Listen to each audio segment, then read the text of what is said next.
Prince Mahesh Kajal జపం చేస్తున్నాడట. ఇప్పుడు ఈ హీరోకి కాజల్తో పనేంటి అనుకుంటున్నారా? మహేష్ కొత్త సినిమా ప్రారంభోత్సవానికి సమయం దగ్గర పడుతుంది.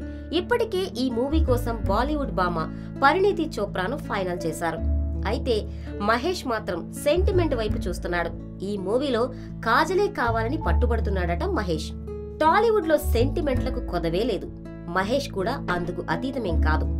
కాజల్తో ఫస్ట్ టైం బిజినెస్ మ్యాన్ చేశాడు మహేష్. మధ్యలో చాలా గ్యాప్ వచ్చినా లేటెస్ట్ గా బ్రహ్మోత్సవంతో మరోసారి ఈ జంట వెండి తెరపై మెరిసింది. అయితే బ్రహ్మోత్సవంలో నటించేందుకు కాజల్ నిర్మాతలకు మొదట నో చెప్పిందట. ఆ తరువాత మహేష్ రిక్వెస్ట్ చేయడంతో కాదనలేకపోయిందట. ఈ రీజన్ తో కాజల్ అంటే మహేష్ కి మరింత అభిమానం ఏర్పడిందని టాక్. బిజినెస్ మ్యాన్, బ్రహ్మోత్సవం చిత్రాల్లో మహేష్ కాజల్ కెమిస్ట్రీ కూడా అదిరిపోయింది.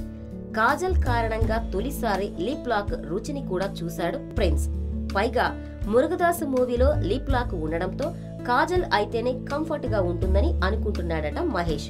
అందుకే తన కొత్త ప్రాజెక్టులో కాజల్ కు అవకాశం ఇచ్చేందుకు తెగ ప్రయత్నిస్తున్నాడనే వార్త వినిపిస్తోంది.